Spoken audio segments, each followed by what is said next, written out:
Welcome to the Jill on Money Show. It's Monday, November 11th. It's Veterans Day. So whatever you were feeling last week, whatever your feelings of euphoria and fear and anxiety and sadness, today, channel those feelings and think about the people who fought wars to help us get where we are today.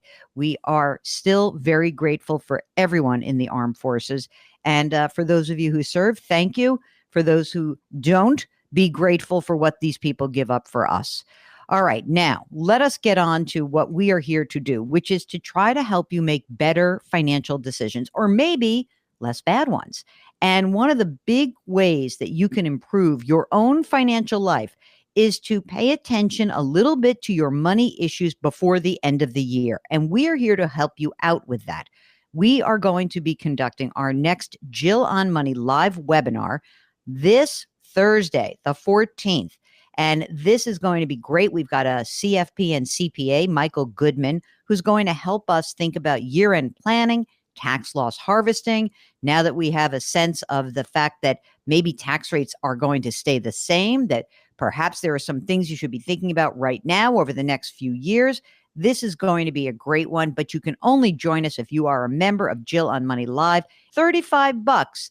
And you'll get not just this webinar, 3 more, the back catalog, lots of fun. Okay, so that is all on our website, jillonmoney.com. So is our Contact Us button, where you can just click that button and ask us a question. Today, we are joined by Monica, who listens to us from upstate New York. Hello, Monica. How are you, and what can we do for you today? Hi, Jill. Hi, Mark. We're so excited to be able to talk to you again and get some feedback again.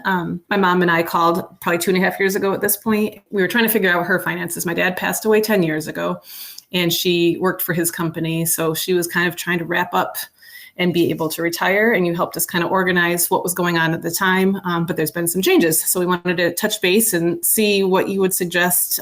She's in a much better spot now and not as scared with what to do with the funds or having funds, but just kind of wanting to make a plan now. That's so great, though, that I love when you come back with us and we kind of get through this, because I remember your mom was a little skittish. And so we're so happy that she's in a different place. So tell us how we can help you out. What is the situation and what can we do to help improve it? Okay, so at the time, we were just kind of making ends meet with wrapping up that business and making sure she had enough month to month to get by until she started, turning on all the retirement options that she had saved at that point. Since then, she's closed up the company and was actually able to sell it. Wow. Which was a surprise. We really didn't expect that to happen. So that left her in a much better spot. And the agreement was that annually till 2029, it would be $50,000 a year, which more than made up the salary she had. So she was in a much more comfortable spot. And that's great. So that's kind of where we were as of last week. But then last week, the person who purchased the company said he had a separate company that he's looking to sell, but needs to clean up now and make sure they're very cleanly separated, 2 separate companies, and needed, a lot of feedback from her and her lawyer. And her lawyer suggested at the time to try to get it bought out completely, so she wouldn't have to, worry about year to year if he defaults or something. That yes, exactly. Have that company to lean on. Not that there's a worry of that, but just legally you want to be safe. Absolutely, I take less money up front to have the security of having as much as possible up front. Right. So it sounds like that's pretty much good to go. As of this week or next week, she should have a big lump sum. And we're trying to figure out what to safely do with that. We never really had a good emergency fund kind of thing for her set aside. So maybe keeping some of it clean for that if there's, a recession down the line coming up. But where and what and how do we handle that income? Okay. So what will the lump sum amount be? It'll be $250,000. Oh, wow. Okay, yeah. Great. Will that be taxable to her? Do we need to pull some money out for taxes? Yes. How much should we keep out for taxes? 50 maybe? Okay. What do you? Just for, it's the sale of a business is about, it's just like any asset, right? So the IRS is going to say, hey, Monica's mom, what was the business, what's the cost basis of the business? I presume that she and your dad, they built it from nothing. So it's probably not that big of a cost basis. You'll have to ask the accountant or the person who's the lawyer to kind of help you just get a sense, because you're going to have to report it.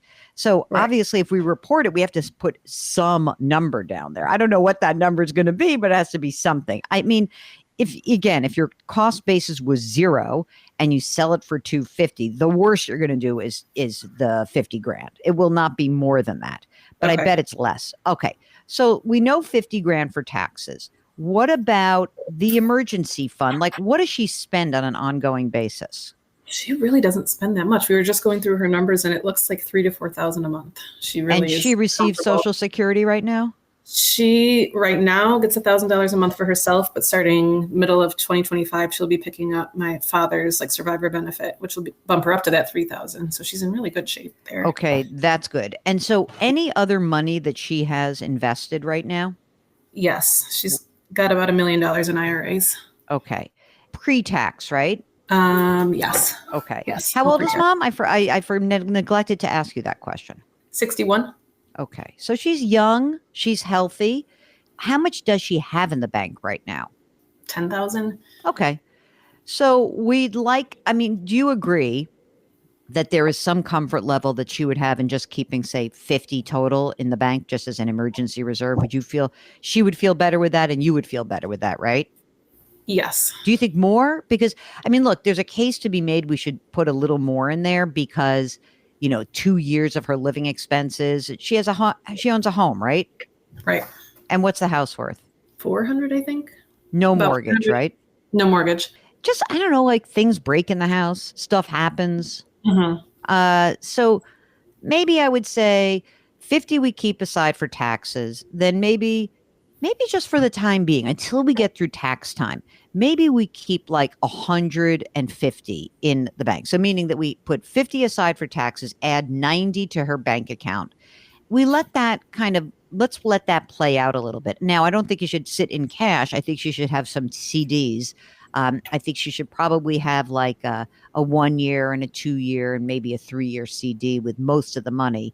And then she's going to have another $100,000 to invest into a plain old brokerage account. Does she have any money in a brokerage account right now? Not in a brokerage, no. Okay. And is that freaky to her? Is she going to be able to handle this? Just in terms of like, should we invest, or is that going to be beyond what she could take right now in terms of risk?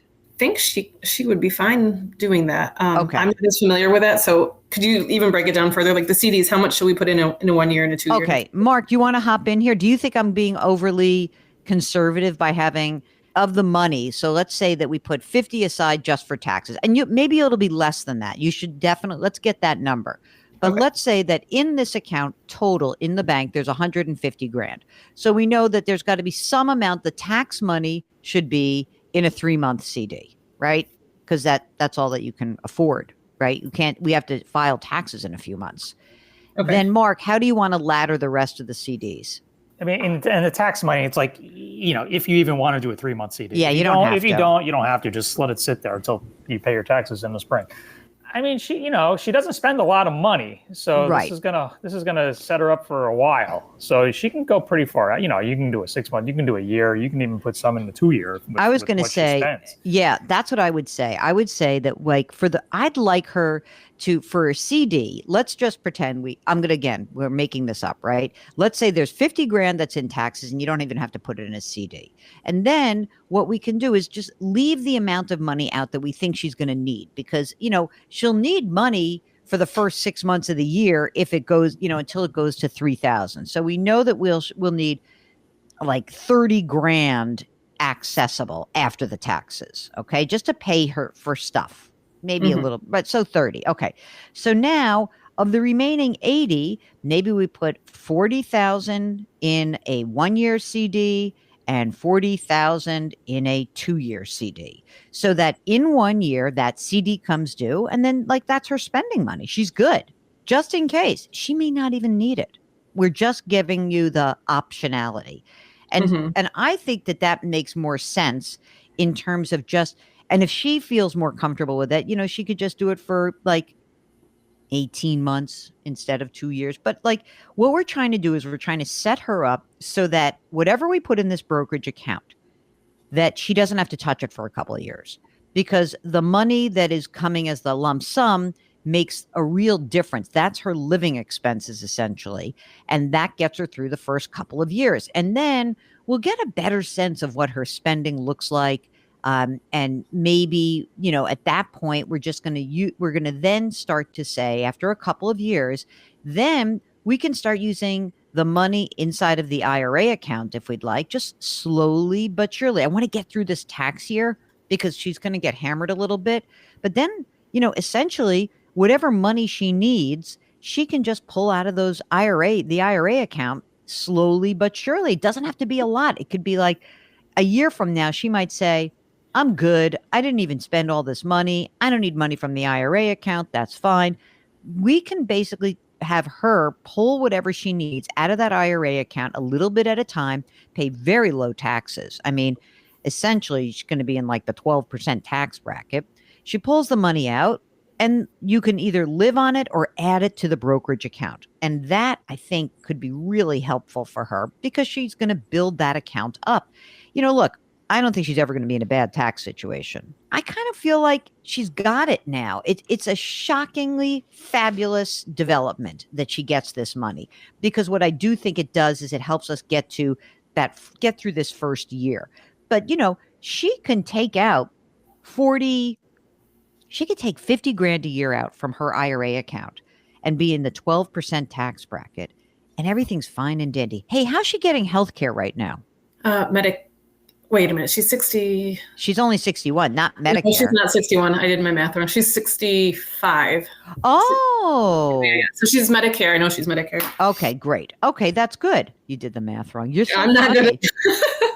But that's even better. So, I think that I don't want to go crazy with the investing part of this. She's got plenty of money. Nothing bad's going to happen. I'm just saying for the first 18 months, I don't want her to necessarily just tap into the IRAs. Let's see how her spending goes. Maybe you're like, hey, I said it was $3 or $4 grand a month, but now it really is like $4,500 a month. That's what she's doing. I want a better sense of what the dollars really are. But there's nothing going on here that causes me any consternation. She's got 10 years to get money out of this IRA account before the government will force her to do so through required minimum distributions. And she'll get that money out. She'll pay her taxes, and it'll be a very low rate. That spells success in terms of her financial life. So you think that she can be on board with this? You think this is a good plan? Yes, very much so. I just want to better understand the brokerage account myself. So within the brokerage account, we then get the CDs? No, I mean, you could. Where does the IRA account held right now? Well, she's got it split between, this was one of the reasons we called the first time, she's got it split between Mass Mutual and Vanguard. And I was trying to get it all to Vanguard, but she wasn't comfortable moving it all. So it's still split. Okay.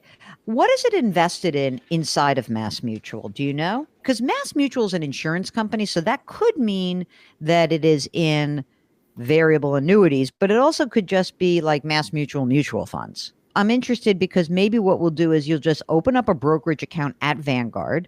They may be able to buy some CDs, but maybe she just does it at the bank. I don't want to stress her out too much, You would open up a brokerage account in her name, okay?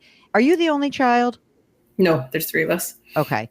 She should make this brokerage account something called a transfer on death account, whereas if she were to pass away, it would pass to you guys in equal shares, just so it could avoid probate. I think that it would make a lot of sense for her to then have a very low-key Vanguard brokerage account, which would be like an individual account that is half in a stock index fund and half in a bond index fund. And that's it. All right. So I just pulled up her Mass Mutual, and tell me. Like it's split between MML, American Funds Growth. Okay. That's just a plain old large growth stock fund. Okay. MML Equity. Okay. Another stock fund. Invesco VI Global Strategic Income. Okay. That's an international bond fund. MML Mid Cap Value. That's dopey. Okay. Good. We want your opinions on that. I know. Mid cap value. Okay. MML Inflation Protected Income. Okay. That's all right. Inflation protected bonds. And then there's a fixed account and an MML US government money market. Okay. But can you do me a favor? So you're looking at the top of this statement. Can you just read what the statement is, how it's titled? It's like, Monica's mom. Is it for the benefit of Monica, or was this your dad's? were at 1.2, but now this is just market type IRA. Uh-huh. Annuitant, it says. Say it again. What's it? Annuitant. Oh, okay. You just gave me okay. So it's an annuity. Okay. This is an annuity contract. So what this means is this is an insurance company product. All right. And there are a number of things that we can do with this. The annuitant is your mom, meaning your parents put money into this product called an annuity. And it's really all the damage has been done, meaning there was high fees, blah, blah, blah, blah, blah. So it's not like the worst thing in the world at this point. I don't want to make her crazy, but this has a very high fee structure compared with, say, the Vanguard. How much money is in the Mass Mutual and how much money is in the Vanguard? Mass Mutual is about 625 and Vanguard is about 400. Okay. So would she be okay if we moved some of the money into the Vanguard a little bit at a time, maybe? Begrudgingly. I think I've been trying for years, but I think maybe. Okay. Yes. It may not be. So here's what I think you should do. Okay. I think after next year in 2026, okay, I'm going to change my mind a tiny bit. I think in 2026, you should start pulling money out of the Mass Mutual account, 50 grand a year, about, okay? And you can pull it. It doesn't matter. You can say to them you want to annuitize it, or you can just pull the money out and she'll pay tax on it. She has to pay tax anyway. Just take it out of that one first. Leave the Vanguard. Only pull from Mass Mutual. Okay. I hope that we kind of get through. I hope we can plow through this money over the next 5, 6, 7 years and just get it out of the Mass Mutual environment simply by pulling the money out. And then it closes down. And then you've got one Vanguard retirement account. And then you'll have the one Vanguard brokerage account, just an account in her name, not a retirement account, taxable brokerage account. Okay. So if she were open to moving the Mass Mutual or a chunk of it to Vanguard, would you suggest? 100%. I would move the entire 625 into Vanguard right now because it would save her in fees. She's going to save probably 1.5% a year. So of that 625, you say, hey, Mom, you want to save $6,000 a year? I don't know. It's possible. It is possible. Just to be clear, you're going to have her listen to this, and then you're going to get back in touch with us. If she needs a little like gentle nudging from, her niece, Jill, I'm really her age. You know what? That pisses me off that I just realized that I'm basically her age, a little bit younger. You say, Aunt Jill wants to talk to you, but this is a great outcome financially for her. It really is. And the brokerage account is like that $250,000. It's think of it as instead of getting the 50 grand a year from the company, we're going to set this aside. And say to her, Jill says, instead of taking 50 grand a year out of Dad and your company, you're going to take 50 grand a year out of the IRA from Mass Mutual. And that's going to be what you live on. 50 grand a year. I want you to get on top of that. That's the same number. It works so well. It'll be perfect. Okay. Now, the one other hesitation I know she had was the Mass Mutual on paper looked like it was returning more each year. It was aggressively, it was more stocks versus bonds, where the Vanguard I set up for her was more bonds. So it was returning less, but that, was a reason. But how can I help her? Just take the money. So how much is in the Vanguard? What do you have? Is it 40 stocks, 60 bonds? Mm-hmm. So have her take money in the Mass Mutual. Just say, hey, Mom, as you get older, it's fine. We don't have to do it. We don't have to kill it. We can just be 50-50. And that's probably what she is overall. So take some from the stocks and some from the bonds in the Mass Mutual. And the Vanguard, you can shift it. You can make it 50-50 if you want. You shouldn't worry about that. You can be happily 50-50 in that Vanguard account. I want to get out of that Mass Mutual so badly right now. But we're going to do what we can do, right? Okay. Yes. Thank you so much. This is good. I think this is great. You let us know if Mom wants to come and get a little hand holding. Okay. Okay. Will do. Right. I think this is a good outcome, though. All right. If you have a mom who needs some help, or if you have an adult daughter who needs some help, or you just need help for yourself, go to our website, JillOnMoney.com, click the contact us button, write us a note, let us know if you'd be willing to come on the air live. Hey, while you're on the website, don't forget to sign up for the free weekly newsletter, because it comes out every Friday, and Mark does a great job with that. You can subscribe to us on the Odyssey app or wherever you find your favorite podcast. Please leave us a rating and review wherever you listen. try to lift someone up. Change your work, change your wealth, change your life. Thank you for listening, and we'll talk to you tomorrow.